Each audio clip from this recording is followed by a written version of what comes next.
house sure does look swell, Clark. Thanks, Eddie. I hope it enhances your holiday spirit. Dear Catherine. Eddie? Oh, the house is gorgeous, Clark. Eddie? I hope you didn't do this all on our account, Clark. What's up, YouTube? Welcome to a Cinemax sleigh ride through the land of holiday cheer. As the snowflakes gently fall and the Christmas lights twinkle, we're about to unveil the most enchanting, hilarious, and heartwarming Christmas movies ever to grace the silver screen. These cinematic jams are more than mere entertainment. They're cherished holiday rituals that have been lighting up our Christmases for decades. So toss another log on the fire, grab your favorite holiday snack, and join us as we count down the top 5 Christmas movies of all time. Are you ready to jingle all the way? Let's begin. Kicking off our list at number 5 is A Tale as Green as a Christmas Tree. Dr. Seuss's How the Grinch Stole Christmas. This 2000 classic starring Jim Carrey brought the beloved Grumpy Grinch to zany life. My son died.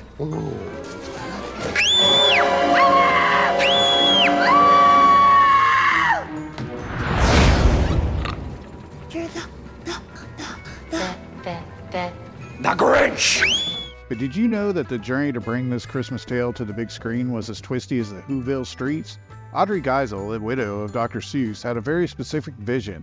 She opened the gates for a live-action adaptation only to directors and writers of the highest caliber, like Jim Carrey and Ron Howard.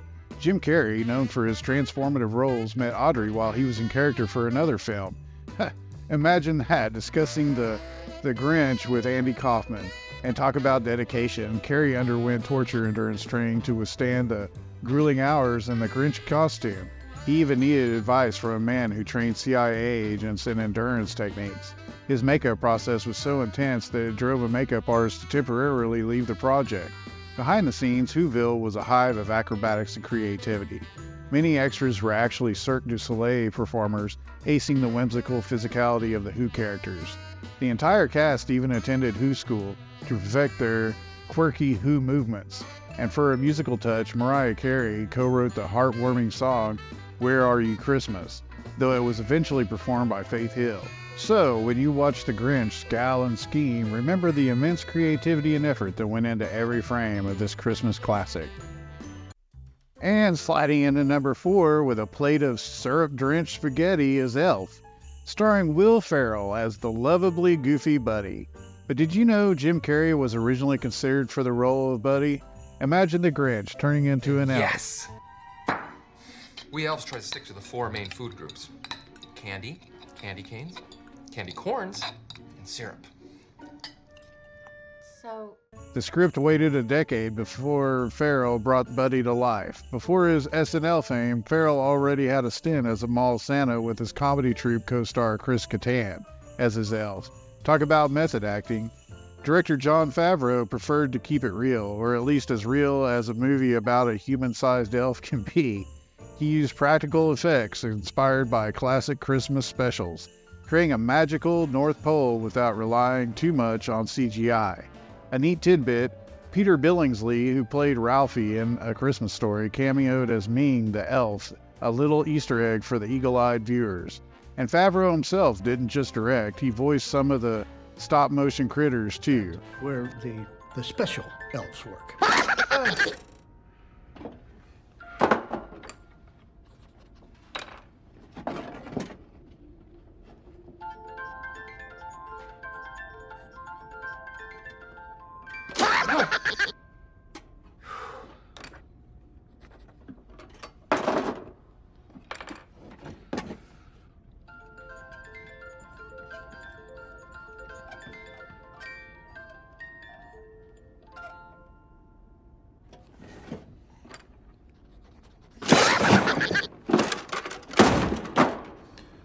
Fun fact, the original baby Buddy had to be replaced because he couldn't stop crying. He was replaced with triplets who were far more cheerful on camera. Elf was shot on location in New York for its Manhattan scenes, bringing authentic Big Apple charm to the film. Did you know the famous department store in the film Gimbals was actually Macy's in disguise? That's some movie magic for you. Remember that epic burp from Buddy? It wasn't Ferrell, but voice actor Maurice LaMarche, known for his role in Pinky and the Brain. And here's a sweet fact. The movie's sugary diet was tough for Ferrell, who had to constantly consume sweets during shooting. At its success, Ferrell turned down a whopping $29 million to make Elf 2. He believed squeezing back into those elf tights wouldn't be the best look for Buddy the middle-aged elf. Elf didn't just stay on screen, it became a hit Broadway musical, bringing Buddy's story to the stage with festive flair. To top it off, Elf returned to theaters in 2023 for its 20th anniversary, with the Empire State Building lighting up its festive colors to celebrate.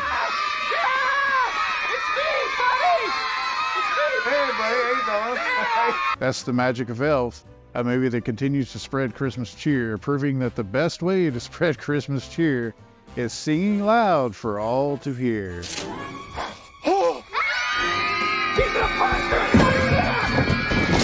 I'm not in the mood.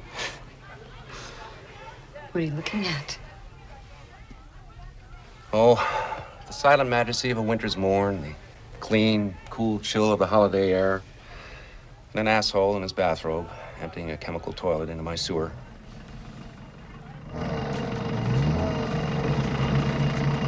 Shitter was full! Ah, yeah. You checked our shitters, honey? Clark. And at number 3, we're decking the halls with the Griswolds in National Lampoon's Christmas Vacation.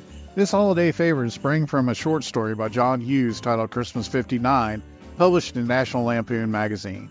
Hughes saw these movies as more than just a vehicle for Chevy Chase's humor, embedding heartwarming holiday spirit into the Griswold family chaos. The film's production began in March of 1989, taking us from the snowy slopes of Colorado to the Warner Brothers Ranch in Burbank, California, where the Griswold family's home and neighborhood were brought to life. Musically, the film broke tradition. It's the only installment in the Vacation series not to feature Lindsey Buckingham's Holiday Road. Instead, the holiday spirit was set to the tune of Christmas Vacation by Mavis Staples of the Staples Singers. Bing Crosby and the Andrews Sisters, Mele Kalikimaka, also adds a Hawaiian twist to the Christmas mix. And here's a fun little nugget. In 2012, Chevy Chase, Beverly D'Angelo, and Juliette Lewis reunited for Christmas Vacation-themed Old Navy ads, bringing back the Griswold charm.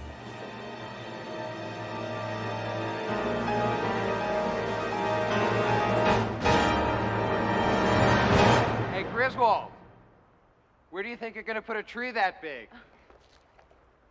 Bend over and I'll show you. You've got a lot of nerve talking to me like that, Griswold. I wasn't talking to you.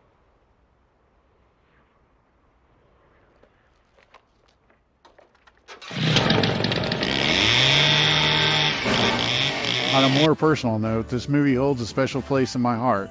My sister and I would watch it together every year, making it a cherished holiday tradition. Her untimely passing in 2001 deeply affected our family, and since then the holidays haven't quite been the same.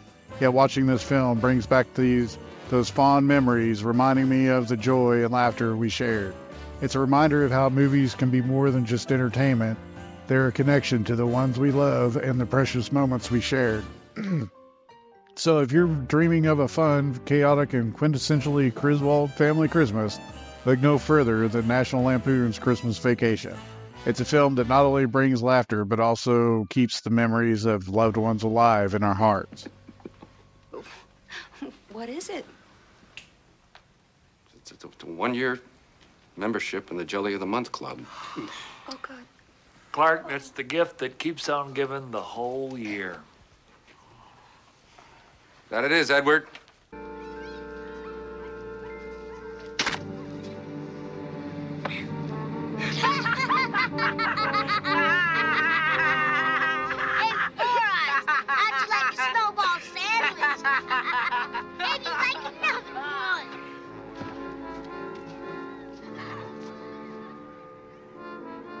Listen, jerk. When I tell you to come, you better come. What, are you gonna cry now? Come on, cry, baby, cry for me. Come on. Sneaking into number 2 with its Red Ryder BB gun in tow, we have the beloved classic A Christmas Story. This 1983 film captures the nostalgic essence of a 1940s American Christmas through the eyes of Ralphie Parker, who only wants one thing for Christmas: a Red Ryder carbine-action 200-shot range model air rifle. But did you know Jack Nicholson was originally considered for the role of the Old Man Parker? The film might have had a slightly different edge if this Hollywood heavyweight had taken the part. No, I want an official Red Ryder carbine-action 200-shot range model air rifle.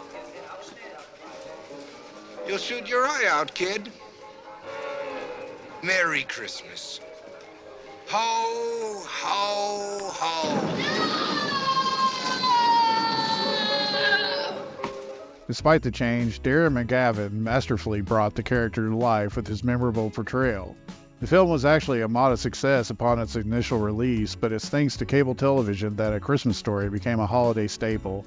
A marathon airing tradition started in 1997 on TNT and then moved to TBS in 2004, where it continues to delight audiences every Christmas.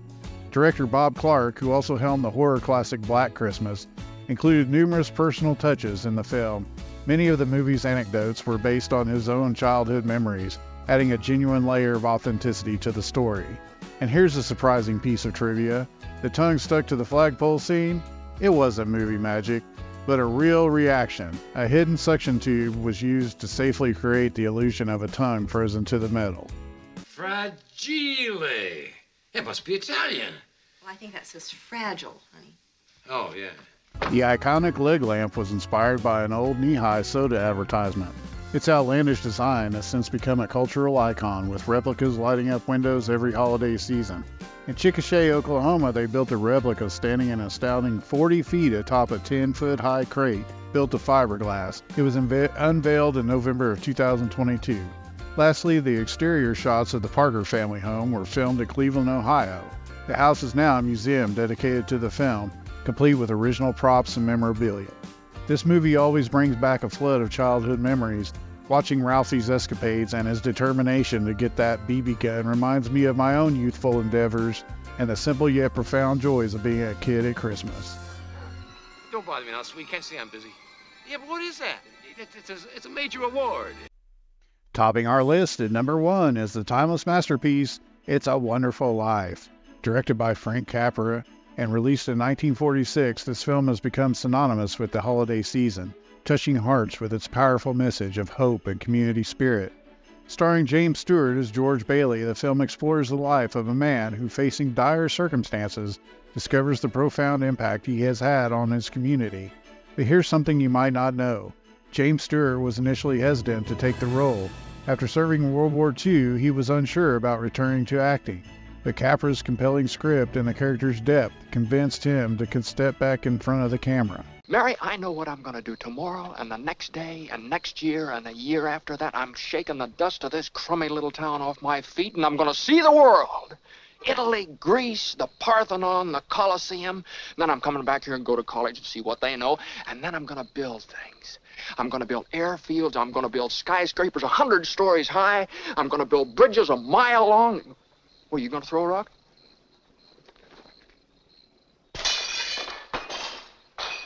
Hey, that's pretty good.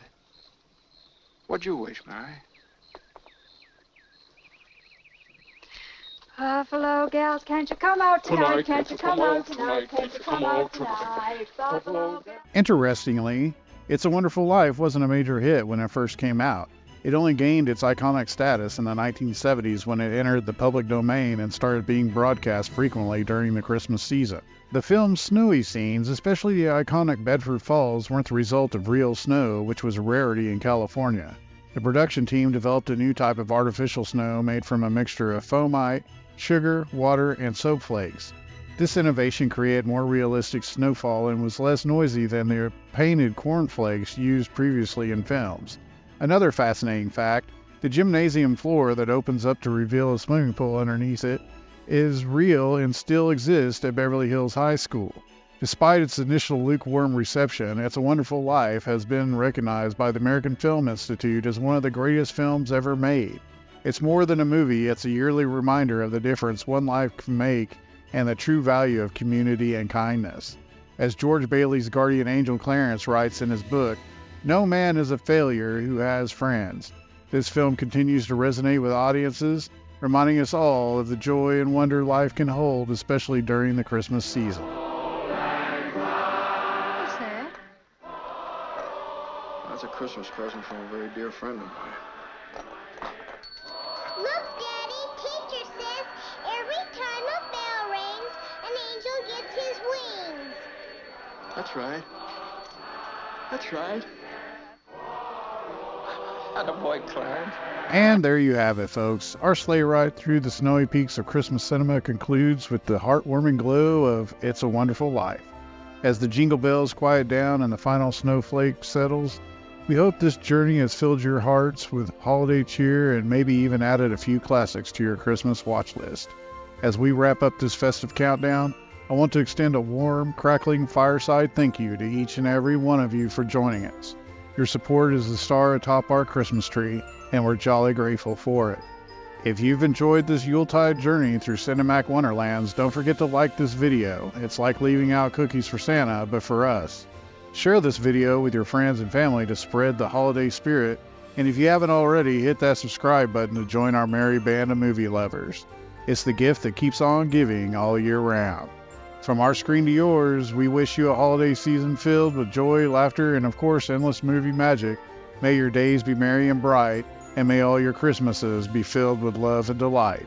Until our next cinematic adventure, stay cozy, keep that hot cocoa flowing, and remember, every time a bell rings, an angel gets its wings, and maybe a new subscriber joins our family. Happy holidays, everyone, and see you soon in the world of movies.